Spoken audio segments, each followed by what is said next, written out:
Bismillahirrahmanirrahim. Assalamualaikum warahmatullahi ta'ala wabarakatuh. Salam literasi, salam sapa rantu, salam sapa para penuntut ilmu.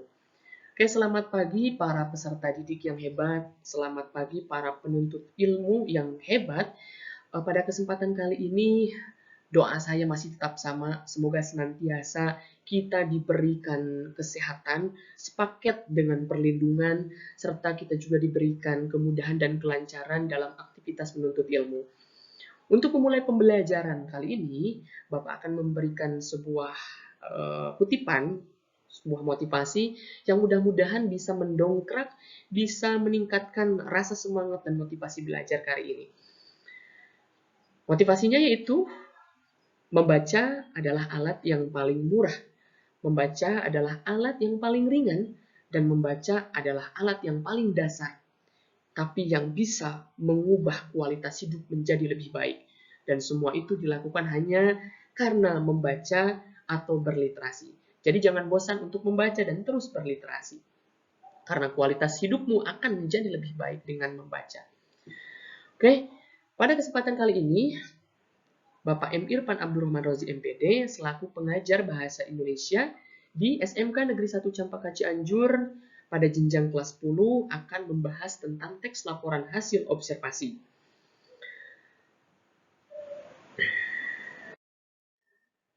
Nah, kali ini Bapak menggunakan landasan kurikulum Merdeka. Oleh karena itu, capaian pembelajaran pada kesempatan kali ini pada elemen membaca, yaitu peserta didik mengevaluasi informasi berupa gagasan, pikiran, pandangan, arahan, atau pesan dari teks deskripsi, laporan, narasi, recon, eksplanasi, eksposisi, dan diskusi dari teks visual dan audiovisual untuk menemukan makna yang tersurat dan tersirat. Peserta didik menginterpretasi informasi untuk mengungkapkan gagasan dan perasaan simpati, peduli, empati, dan atau pendapat pro atau kontra dari teks visual dan audiovisual secara kreatif. Serta peserta didik menggunakan sumber lain untuk menilai akurasi dan kualitas data serta membandingkan isi teks. Baik, tujuan pembelajaran pada kesempatan kali ini adalah 1. Peserta didik mampu merumuskan ciri-ciri teks laporan hasil observasi. Dan yang kedua, peserta didik mampu menganalisis struktur teks laporan hasil observasi. Jadi hari ini ada dua tujuan pembelajaran yang mesti kita capai bersama. Oke. Baik, ini adalah peta konsep pembelajaran. Jadi yang pertama nanti ada bagaimana hakikat observasi atau pengamatan itu apa, ciri-ciri teks observasi itu seperti apa, dan struktur teks laporan hasil observasi itu seperti apa. Baik, mari kita kupas tuntas tentang teks laporan hasil observasi. Sebetulnya apa sih hakikat observasi atau pengamatan? Nah, setiap hari kita itu tidak luput dari kegiatan observasi atau mengamati, baik disadari atau tidak. Ya, kita itu sering melakukan pengamatan. Mulai dari bangun tidur, kita mengamati kesibukan ibu mempersiapkan masakan untuk anaknya yang mau sekolah, ayahnya yang mau bekerja. Itu kita amati. Kemudian ketika berangkat sekolah, kita mengamati situasi dan kondisi jalanan. Kemudian kita ketika sudah nyampe di sekolah, kita juga melakukan pengamatan bagaimana percakapan antar teman, perilaku terhadap guru, situasi dan kondisi di sekolah. Dan ketika misalnya membeli makanan, kita juga mengamati sajian makanan dari mulai warna, tekstur, dan lain sebagainya. Itu kita secara tidak langsung kita sedang melakukan observasi atau pengamatan. Jadi sesungguhnya kita itu adalah seorang pengamat, ya, disadari ataupun tidak. Lantas, apa itu observasi atau pengamatan? Observasi itu berarti memperhatikan sesuatu dengan sungguh-sungguh dan teliti. Nah, pasti pernah dong kalau seperti ini, pernah memperhatikan sesuatu dengan sungguh-sungguh. Bapak yakin pasti pernah. Dan bahkan setiap hari selalu pernah. Nah, itu jadi hakikat observasi ya, atau pengamatan. Nah, kemudian timbul pertanyaan, lantas apa teks laporan hasil observasi itu? Teks laporan hasil observasi adalah sebuah teks yang isinya tentang pemaparan atau penjabaran mengenai hasil pengamatan. Jadi, seumpamanya kita membaca sebuah teks atau kita menemukan sebuah teks yang isinya itu pemaparan, penjabaran tentang suatu objek hasil dari pengamatan, itu namanya adalah teks laporan hasil observasi. Jadi si penulis melakukan kegiatan pengamatan terhadap suatu objek dan menuliskan hasil observasinya itu ke dalam bentuk teks laporan, dan itu namanya teks laporan hasil observasi. Jadi menyampaikan laporan terhadap suatu objek berdasarkan pengamatan. Sampai sini kita bisa memahami ya teks laporan hasil observasi itu apa. Oke, kita beranjak ke ciri-ciri teks laporan hasil observasi. Apa sih ciri-ciri teks laporan hasil observasi itu? Nah, yang pertama ada pengamatan. Pengamatan, teks laporan hasil observasi, namanya juga observasi, namanya juga pengamatan. Otomatis teks ini didapatkan, informasinya itu didapatkan dari hasil pengamatan. Seseorang menuliskan objek tentang burung gereja atau ikan paus dan lain sebagainya, itu hasil pengamatan, bukan hasil imajinasi. Tidak bisa burung gereja untuk menuliskan objek tersebut berdasarkan imajinasi. Tidak bisa. Tapi harus sesuai pengamatan. Dan ciri yang kedua adalah fakta. Karena hasil pengamatan, maka informasinya itu sifatnya fakta. Bukan opini, bukan pendapat, bukan pandangan, atau dalam bahasa Sunda, bukan cenah, lecek batur. Tidak seperti itu. Teks observasi itu nyata, fakta.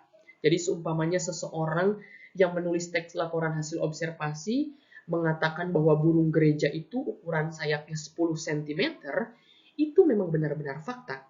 Dia mendapatkan info itu hasil dari pengamatan dan itu fakta. Jadi kebenarannya itu nyata, tidak bisa diubah-ubah, tidak bisa ditolak. Jadi memang nyata seperti itu. Tidak bisa disanggah. Oke, itu ciri yang kedua. Kemudian ciri yang ketiga adalah objektif. Apa itu objektif? Jadi objektif itu kita menceritakan objek tersebut sesuai dengan apa adanya, sesuai dengan objek tersebut. Jadi tidak bisa melebih-lebihkan atau mengurang-urangi. Contohnya, misalnya di SMK Negeri 1 Campak Cianjur ini ada sebuah wisata terdekat yaitu Curug Cikondang. Nah, jangan karena Curug Cikondang itu memang dekat dengan lingkungan sekitar, atau jangan karena pengelolanya adalah keluarga atau ayah saya, kemudian dia menuliskan Curug Cikondang dalam teks laporan hasil observasinya itu dengan menambah-tambahkan. Misalnya ada perahunya, ada arum jeramnya, dan lain sebagainya yang dia tambah-tambahkan padahal tidak ada dalam kenyataannya. Nah, itu tidak objektif. Tidak boleh seperti itu. Atau mengurang-urangi. Karena saya bukan tipe... Ya, jadi kita tidak boleh menambah-nambahkan atau mengurang-urangi. Contohnya, karena misalnya ketika disuruh mengobservasi Curug Cikondang, karena saya memang tidak suka misalnya dengan curug, atau punya pengalaman yang pahit di curug, semisal kehilangan uang, atau misalnya diputuskan pacar di Curug Cikondang, sehingga ketika menuliskan Curug Cikondang itu dia kurang-kurangi itu kelebihan-kelebihan yang ada di sana. Misalnya tidak indah, kemudian akses jalannya rusak, padahal bagus, itu kan mengurang-urangi apa yang ada di sana. Itu namanya tidak objektif. Dan teks observasi itu syaratnya wajib objektif. Jadi apa adanya, walaupun objek yang kita tuliskan tidak kita sukai, tapi jangan membawa sudut pandang atau perasaan-perasaan kita terhadap objek tersebut. Apa adanya saja, mau disukai atau tidak objek tersebut, ceritakan apa adanya. Misalnya saya tidak suka dengan kelinci atau tidak suka dengan kodok ketika mengobservasi kodok. Kalau memang tidak suka, boleh, tapi jangan dibawa-bawa ke dalam teks laporan hasil observasi itu. Jadi ceritakan saja apa adanya, maupun baik suka ataupun tidak suka. Ya, itu tadi namanya objektif. Jadi harus sesuai dengan objeknya. Yang selanjutnya adalah rinci, lengkap, atau detail. Jadi teks laporan hasil observasi itu penjabaran terhadap objeknya itu rinci sekali, lengkap sekali, detail sekali. Walaupun misalnya teks observasi itu bercerita tentang mengobservasi kucing, kucing kan hewan yang memang dekat dengan sekitar kita, kemudian bisa diceritakan secara sederhana, tapi kalau pengamatannya jeli, itu pembahasannya bisa sangat rinci, lengkap, bahkan detail. Banyak yang bisa kita bahas melalui dari kucing tersebut gitu. Jadi pembahasannya sangat rinci, lengkap, dan detail. Dan wajib seperti itu. Jadi ketika kita membahas objek apapun, jelaskan secara rinci, lengkap, dan detail. Kemudian, sistematis. Jadi teks observasi ini memiliki alur, memiliki struktur, dan strukturnya itu sistematis, berurutan. Tidak bisa diacak-acak atau tidak bisa juga dipilah-pilah yang ini dulu deh, yang ini dulu deh, nggak bisa. Tapi harus sistematis, harus berurutan. Dan yang selanjutnya adalah bahasanya itu bahasa formal. Bahasanya formal. Beda dengan bahasa puisi. Kalau puisi kan bahasanya puitis, penuh dengan diksi-diksi yang indah, kiasan. Tapi kalau teks laporan hasil observasi itu bahasanya formal, lugas gitu. Jadi bisa dimengerti dalam sekali baca. Nah itu tadi ciri-ciri teks laporan hasil observasi. Sebetulnya ciri-cirinya ini banyak sekali dan silahkan kalian nanti bongkar, rumuskan, gali kembali yang menjadi ciri-ciri teks laporan hasil observasi. Kemudian nanti kalian bisa mendiskusikan dalam pembelajarannya penemuan-penemuan terhadap ciri-ciri teks hasil observasi yang lainnya. Oke, itu tadi ciri-cirinya yang kemudian. Nah, ini dia pembahasan yang tak kalah pentingnya, yaitu struktur teks laporan hasil observasi. Ketika kita ingin membuat atau membangun sebuah rumah, maka kita harus mengetahui struktur yang membangunnya, unsur-unsur pembangunnya. Rumah dibangun atas sebuah pondasi, kemudian tiang, kemudian dinding, kemudian rangka, dan kemudian atap. Ya. Struktur itu sifatnya harus berurutan, tidak bisa acak-acakan, tidak bisa sekarepmu, nggak bisa.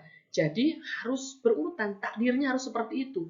Nggak bisa nomor 3 dulu, nomor 4 dulu, tidak bisa. Jadi harus berurutan, nomor 1, 2, 3, 4. Pondasi dulu, baru nanti akhirnya atap. Saya mau buat rumah, tapi saya mau dari atap dulu. Tidak akan jadi, dan tidak boleh seperti itu. Maka rumahnya tidak akan jadi. Ataupun saya mau membuat rumah, tapi tidak pakai pondasi. Jadi sih jadi, tapi keutuhan rumahnya itu pasti akan kabur dan bahkan tidak jelas gitu karena ada sesuatu yang dia lupakan dalam strukturnya. Nah, begitupun dengan struktur teks laporan hasil observasi. Ada yang membangunnya, ada komponen-komponen yang membangunnya. Dan komponen ini sifatnya tadi, ciri-cirinya sistematis, berurutan, tidak bisa diacak-acak atau acak-acakan. Apa saja struktur teks laporan observasi itu? Yang pertama ada definisi atau pernyataan umum. Yang kedua ada deskripsi bagian, dan yang ketiga ada deskripsi manfaat. Jadi ada 3 ya yang membangun sebuah struktur teks laporan hasil observasi. Pertanyaannya, Pak, bagaimana kalau saya membuat teks laporan hasil observasi tapi dimulai dari nomor 3, dari struktur deskripsi manfaat? Tidak bisa, karena tadi sifatnya harus berurutan. Atau saya mau menghilangkan deskripsi bagian? Tidak bisa juga. Jadi wajib ada dan wajib berurutan. Nah, lantas seperti apa sih ketiga struktur tersebut? Mari kita bahas sampai mengerti tuntas. Nah, tadi yang pertama ada definisi atau pernyataan umum. Pernyataan umum ini berisi definisi umum atau informasinya itu sifatnya masih umum tentang objek yang akan diobservasi. Jadi, informasi yang disajikannya itu masih umum, belum khusus. Contohnya, paus adalah salah satu dari sekian banyak mamalia air yang istimewa. Atau, wayang merupakan salah satu seni pertunjukan yang telah ditetapkan sebagai warisan budaya asli Indonesia. Dari kedua contoh tersebut itu masih bisa kita tentukan ya, itu masih informasinya itu masih umum, berupa pengertian dari objek tersebut. Nah, itu namanya juga definisi atau arti secara umum dari objek tersebut. Misalnya kita observasi Curug Cikondang, maka berikan pernyataan atau definisi umum dari curug. Kita awali dari sesuatu yang umum dulu. Kita bawa ngerti dulu pembaca. Curug itu apa sih? Gitu. Nah, definisi atau pernyataan umum itu singkatnya seperti ini. Jadi, objek yang diobservasi itu apa sih sebetulnya objek itu? Kita bisa membahasnya, mengupasnya dari segi pengertian. Seperti tadi, curug merupakan salah satu tempat wisata. Itu dari segi pengertian. Atau kita misalnya dari nama lain. Misalnya burung gereja nih, burung gereja punya nama lain, burung pipit. Itu kita bisa juga mengupasnya di sana. Kemudian dari spesies, burung gereja merupakan spesies dari Passeridae. Nah, itu bisa kita jelaskan di sana. Atau ada asal-usulnya, ada sejarahnya. Itu kita bisa jelaskan di sana.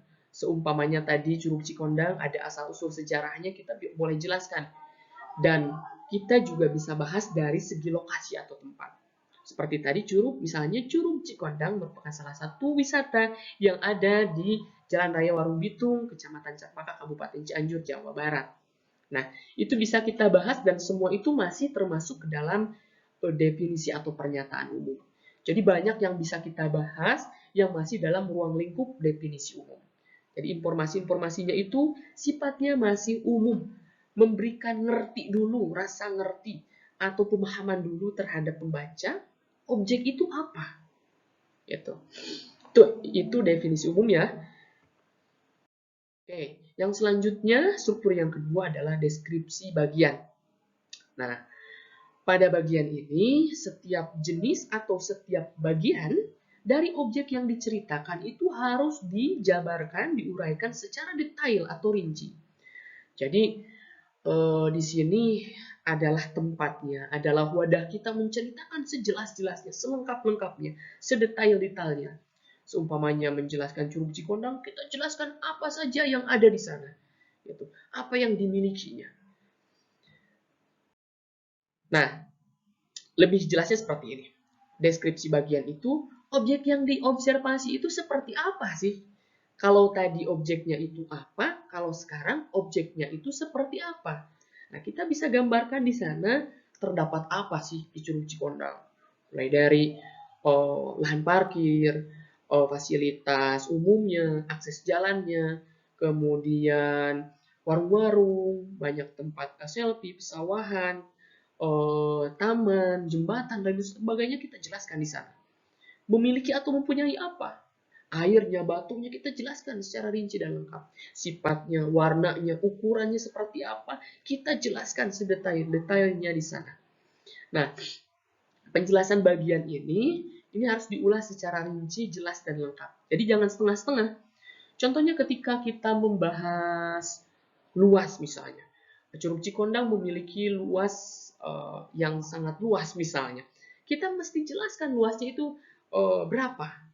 Atau kita mesti ketika membahas airnya deras, jelaskan juga warnanya atau sifatnya. Jelaskan sampai benar-benar detail. Jadi jangan setengah-setengah dalam pembahasan di sini. Kalau kita membahas batu-batuannya, maka jelaskan pula batuan-batuannya itu warnanya, sifatnya, dan lain sebagainya. Di sini wadah kita sebebas-bebasnya untuk mengekspresikan, menceritakan objek tersebut dari segi bagian-bagiannya secara detail. Oke, dan terakhir adalah struktur deskripsi manfaat. Nah, ini pemaparan ini berisi manfaat dari objek yang diobservasi, manfaat secara umum atau manfaat dari bagian-bagian tersebut. Ya, jadi ada 3 ya tadi, deskripsi atau definisi umum, deskripsi bagian, dan deskripsi manfaat. 3 unsur ini akan membangun menjadi sebuah teks laporan hasil observasi yang utuh.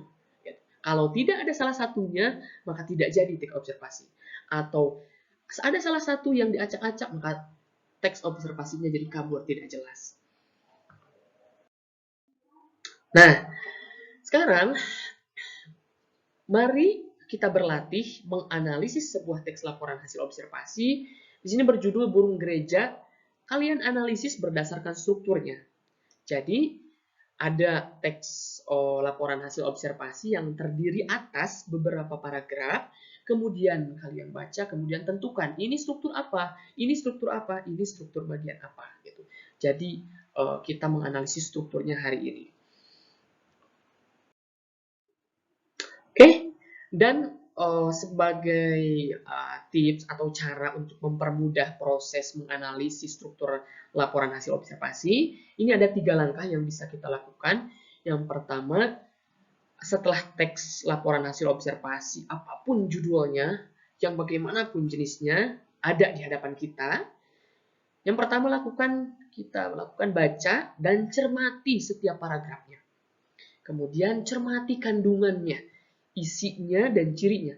Isinya, oh ini paragraf pertama ini informasinya masih berkenaan dengan pengertian nih, atau menjelaskan objek tersebut dari spesies, dari keluarganya, atau dari sejarahnya. Oh, itu kan milik deskripsi atau definisi umum. Nah, itu bisa diambil indikator-indikator, oh bahwa itu adalah definisi umum. Nah, seperti itu. Jadi cermati kandungan dan isinya secara cermat.